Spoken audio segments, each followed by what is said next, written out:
I am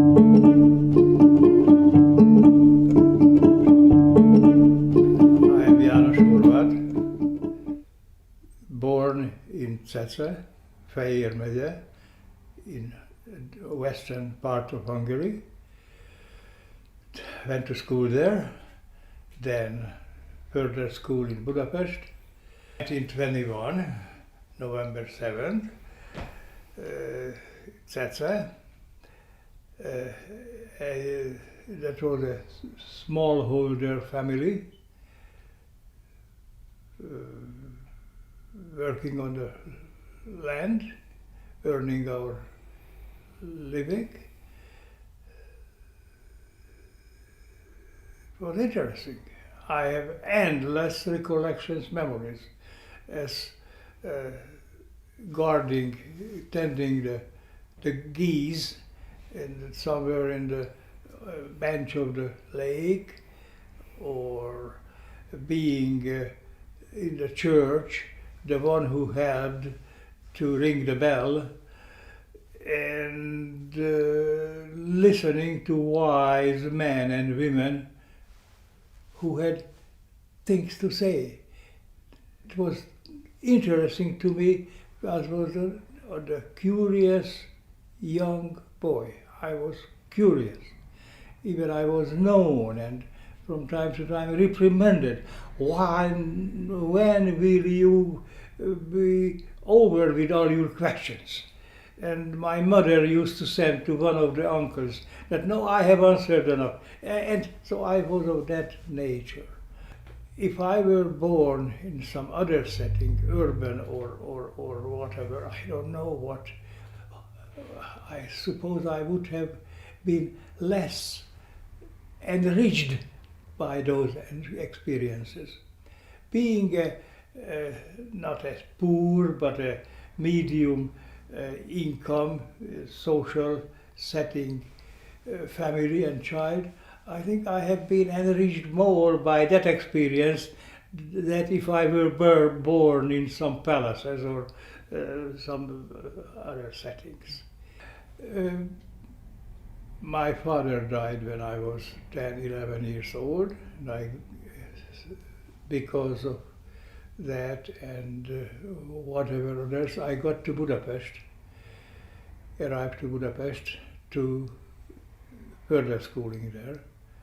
I became a Boy Scout in 1933. I was at the famous Boy Scout világ world jamboree in Hungary, in Gödöllő, 1933.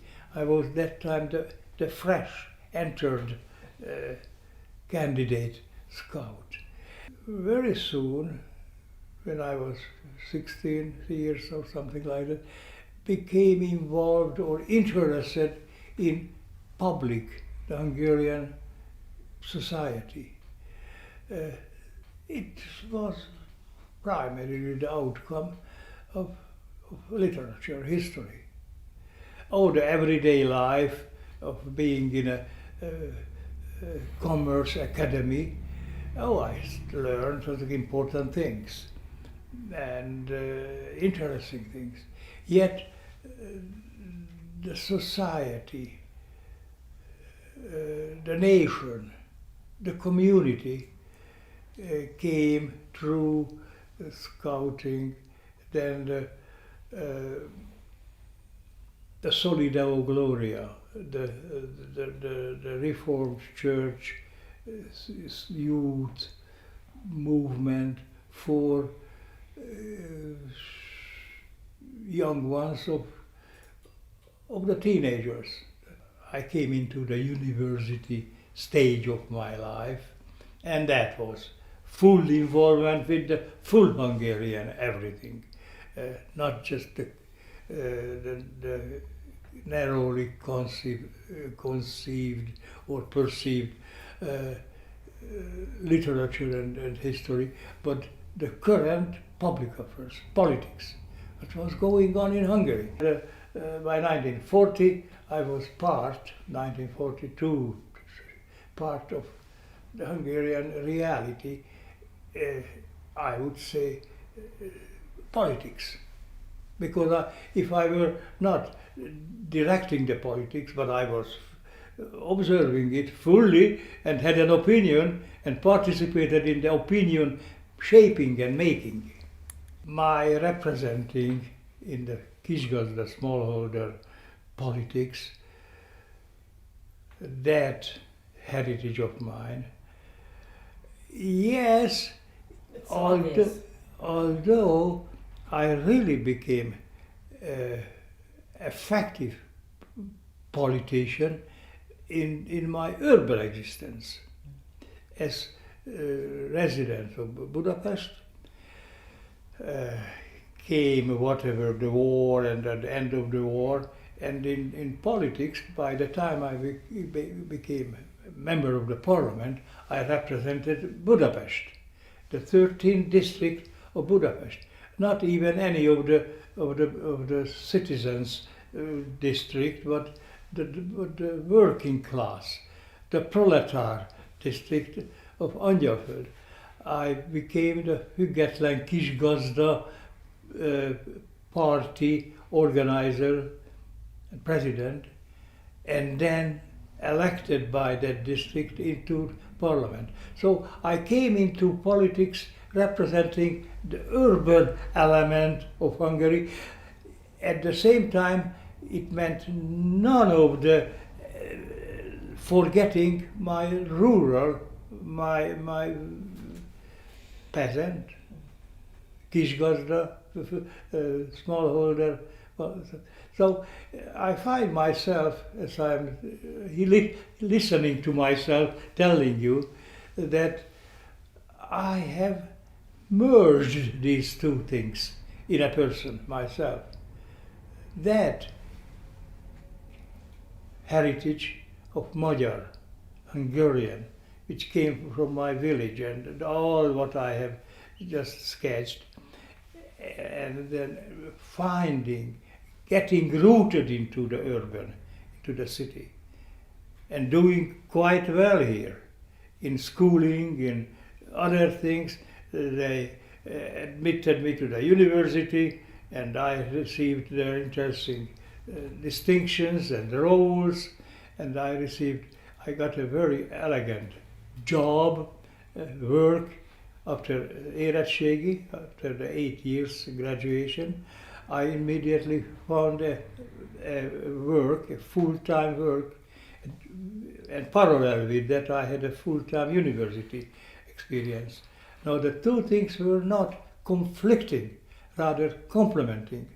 I became a better student at the university, and some of my professors recognized it because I had a workplace at the Futura, the Hungarian Agricultural Marketing Center, and the carryover of this thing.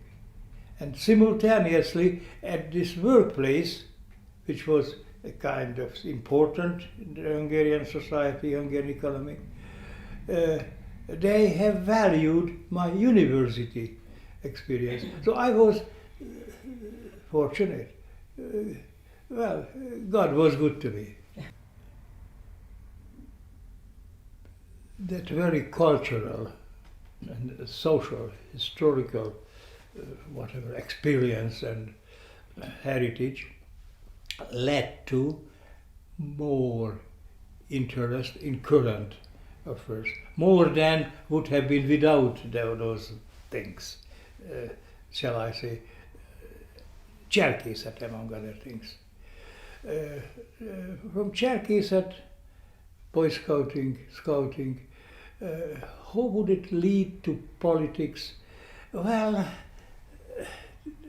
looking back now, decades later, I would classify by some criteria cserkészet as a democratic, scouting is a democratic institution, and interested in many things, and brothers and sisters with whoever. We were not that class struggle, somebody I was not. I found for myself and for the society way of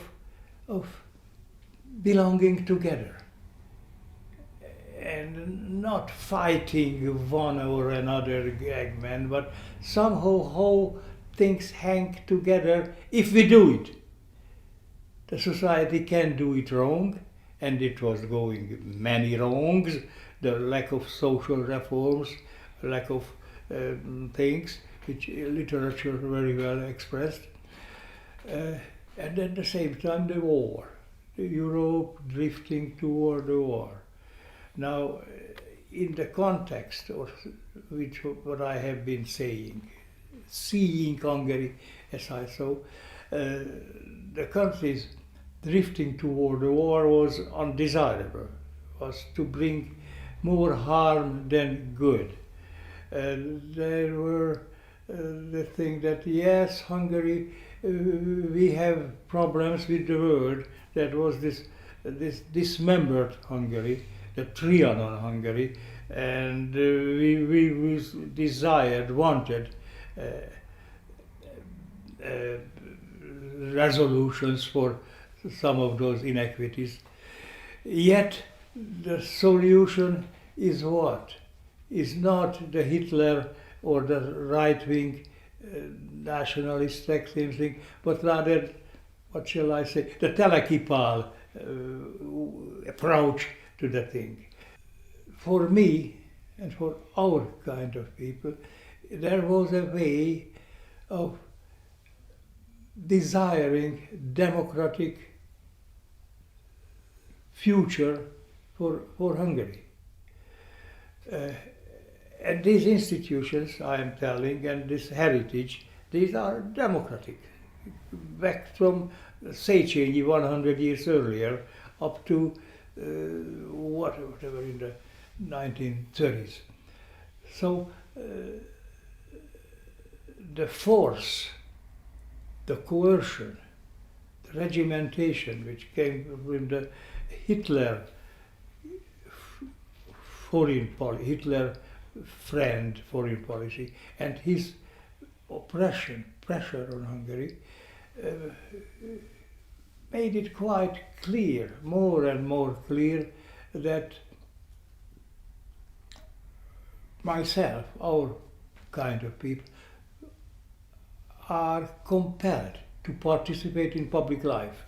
It meant that the country is compelled, coerced, to be in the war, which was not in Hungary's interest, and the social reforms have been denied, and additional inhuman, embarrassing, shameful things happened, such as part of our fellow citizens discriminated.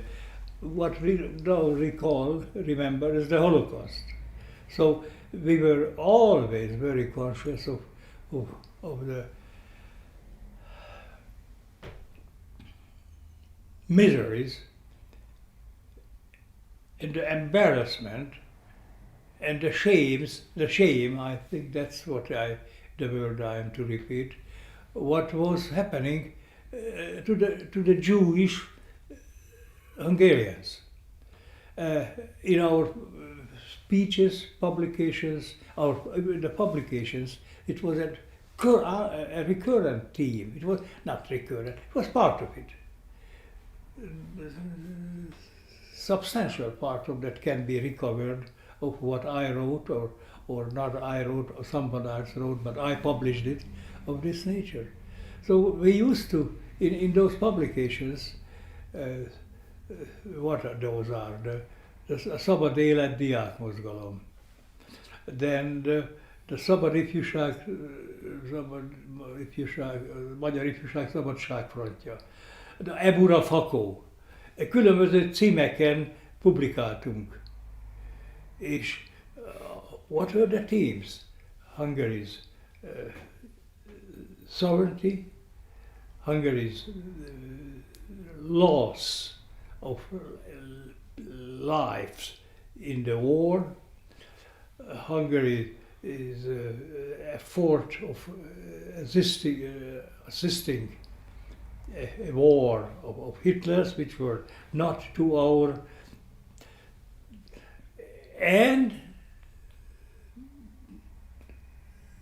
the discrimination against the Jews, giving into the hands of people something written about this thinking, the realization of this, to spell it out, that people knew, I knew that that's public knowledge in Hungary. Well, there was the evidence plenty, but let's keep it alive and even reinforce it. How to do it? Well, radios couldn't do it, newspapers couldn't do it, so let's do through these underground publications. The independence, during this movement, I had personally the workplace, the capability that I could take a leading, significant role in it, namely publishing, establish a publishing workshop. And there I, with my leadership, shall I say, with a number of people joining me there, printed statements, literature, whatever, of this nature. What was the message? Well, I have been telling it. And in these papers there were writing this thing and embellishing with poems.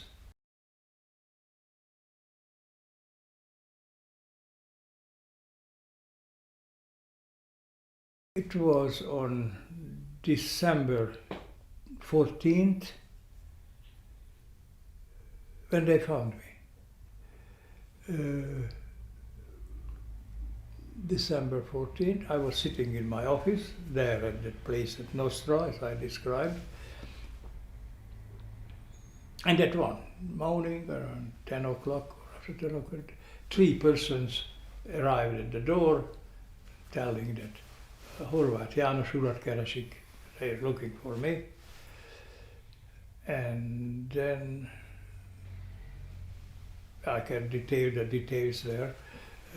And they took me to the military investigation. So then, but at the place, it's a kind of routine thing. They said, well, don't move, and come to the center of the room, and tied my hands, and they said, you will come with us. I thought that I slow the process, their process, and I save persons from getting, if I keep quiet, if I do not say. Now this angered them, and comes the cruelty, the beating, and other things. The first beating is tie together and lift up and begin to beat the soul, the soul, and then that's very painful. And then other ways of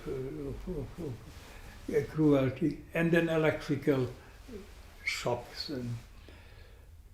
and by the time I faint, they bring a bucket of water and come alive, and they continue, and they have questions.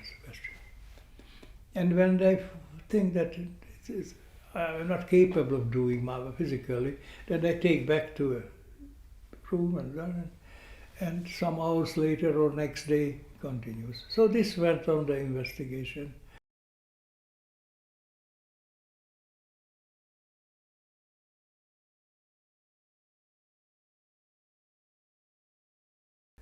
The premises were of course different.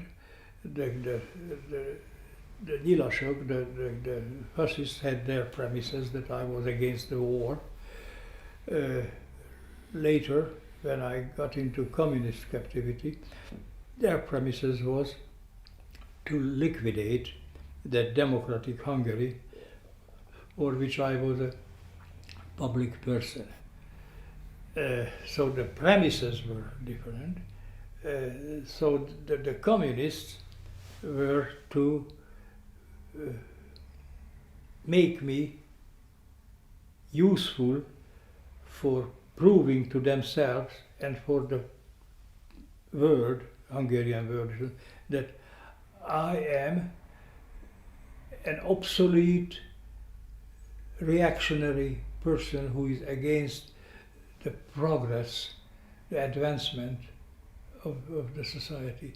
Therefore, I'm to be removed. And advancing, obstructing the advancement, what they were telling, I got involved in conspiracy. There was an összeesküvés, a conspiracy against the advancement, progress of Hungary.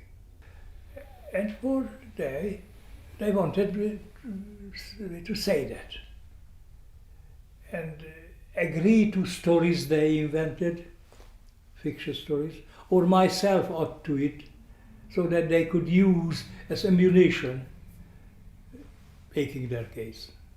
And for that purpose they have used cruelties. There was no government of them yet. It was a transitional stage when they wanted to make moves toward the removal of the democratic, patriotic government, which was elected. So since I was one of those, the removal of them so that they could make whatever the communist process has been in Hungary and elsewhere, in that road I was, and to be removed. So they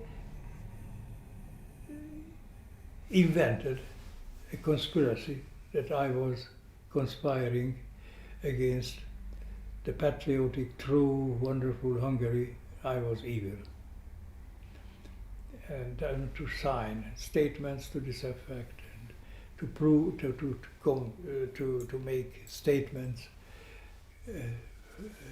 that other people have been doing, so that the conventional conspiracy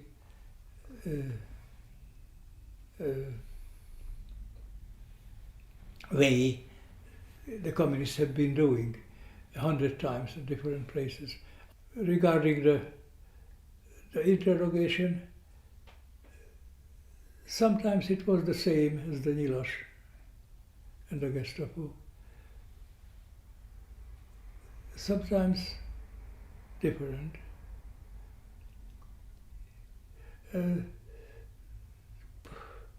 Sometimes the Nyilas was more cruel, sometimes the communist was more cruel, even though if the very same persons did it. Not surprised. It was kind of expected that whoever, and it was spelled out repeatedly, whoever had the vision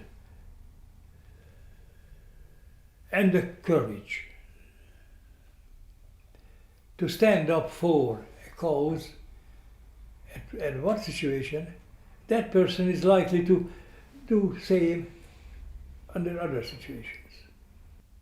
I tell about what happened to us, the 12 students of the resistance movement and the captives of the Nazis. What happened to us when I wrote this 30 years later or something, and I found that out of the 12 of us, 8, maybe 9, were in communist prison also. Remove this individual, remove me. And where to do? Well, one way is to shoot and to kill. And another way of holding in imprisonment.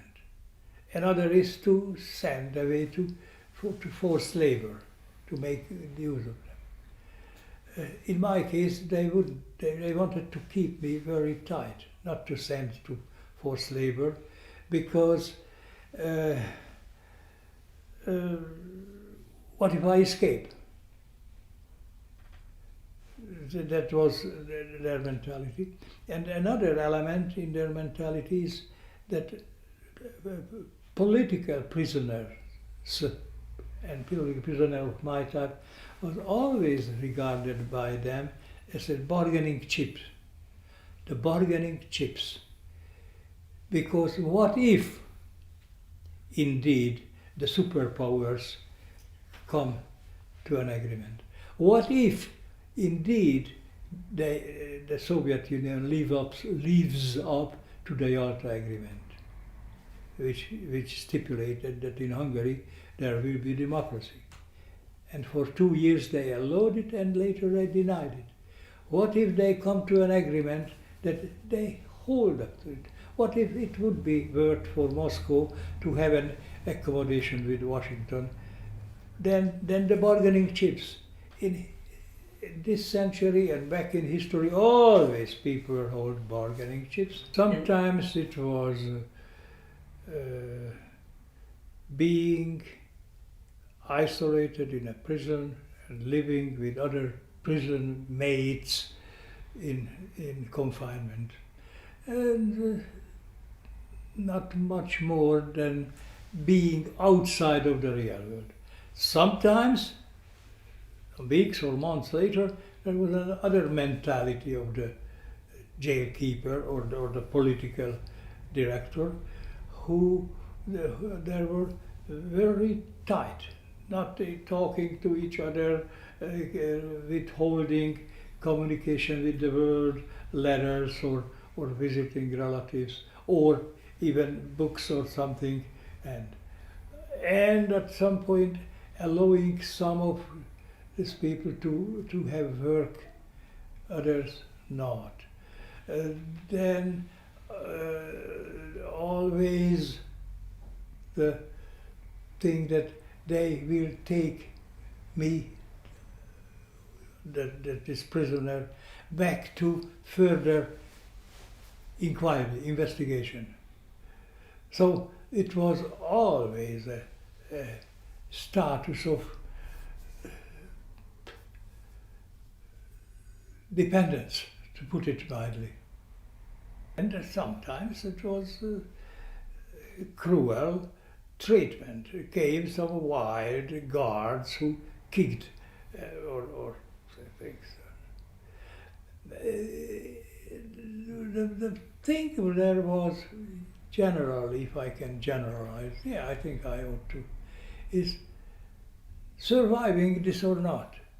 Is there going to be an end of this thing of being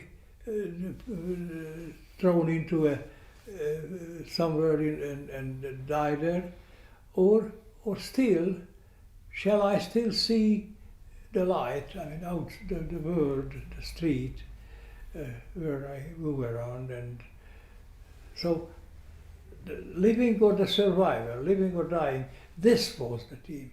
There were many people at many times in prison who were to, if it were kind of bidding that we are never going to see the freedom. December, so it really at Christmas time, 1950. So by 1951, January, I was out of prison. It was, and I said, here are your papers, and go to the railroad station.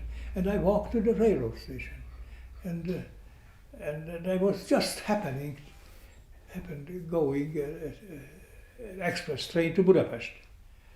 It was full. There's no way of getting, but people saying that somehow I smelled prison. People coming out of prison smell prison. And there the people, I smelled prison, everybody was so nice to me.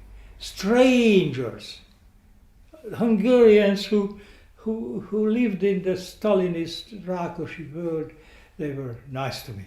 And they made me go up, and they inside the car, and they insisted that I sit down, and do I have something? So that was the first impression, the Hungarian people. I was not an outcast, somebody.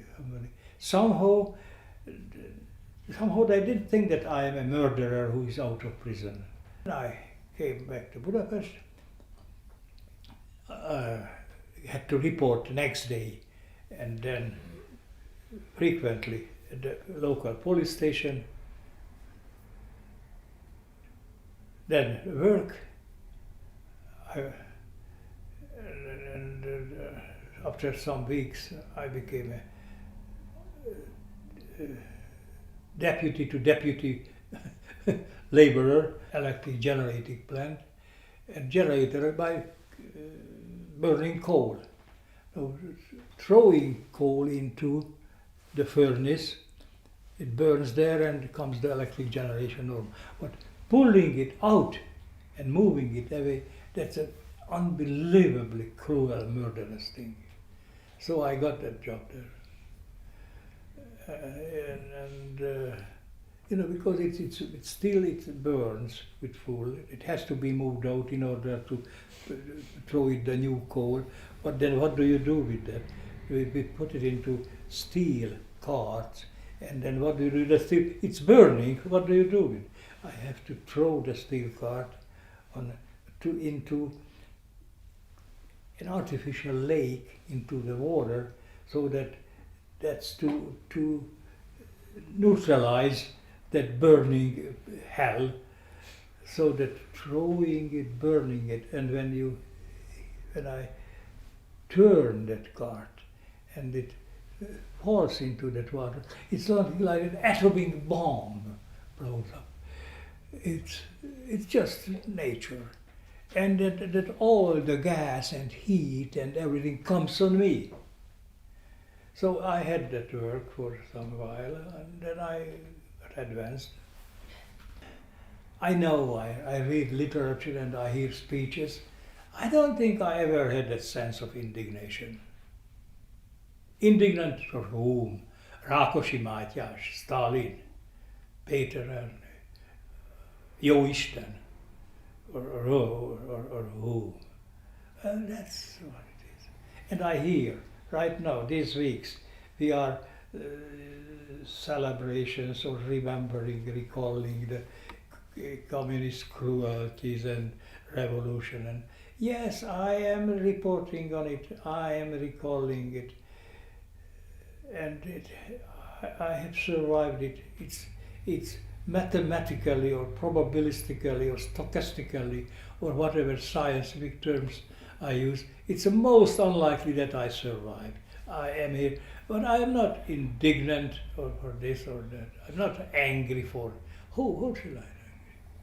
Of course I am angry for what happened to my friends, to my people, to this Hungarian nation, to the world. But not what happened to me. We take whatever it is. Why have I survived any of these things? So if I had died early, then I wouldn't have been subjected to the miseries of the next and subsequent stages. It was that how people and how the individuals saw themselves, the society, the country, what harm communism, Soviet colonialism did to Hungary. But this was not something that I am to be surprised about. I knew that from expectations. Because I was a literate person. I knew history, I knew society, I knew social dynamics, I knew economics, and so on. I knew that, but more or less what I expected. It was terrible. No, I didn't want to leave. I didn't want to leave in 1956 either. I went as an envoy or something of the revolution, and there was no way of returning. No, there was to go and was to stay. I was very much of understanding that Nagy Ferenc and Varga Béla and Kovács Imre and whoever were, and hundreds and thousands of Hungarians in America, some of them because of saving their life or finding a living, and some of them with a mission, with political exile. And all of them I approve, and said yes. Somehow I thought that I belonged here. I should have been here because I knew that whatever should have been here. I went with this coercion, with this compulsion, whatever. 1956, November 6, 10, so the first week after the revolution's oppression, the freedom fight. The world was told that there is a counter-revolution in Hungary. They become to lie about or justify the Soviet occupation. And I said, well, that's what really irritated me. Now, that's where I was irritated, that the world began to believe that. The world press, I heard through radios, that the Hungarian, comes the Soviet army who puts the country in order, because there was a counter-revolution cruelty. That was indignation, unacceptable. So, what is to do? I went to the American embassy seeking out journalists here in Budapest.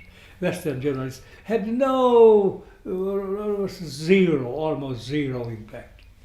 They kept telling, and I said, well, then I go there and attempt to say it.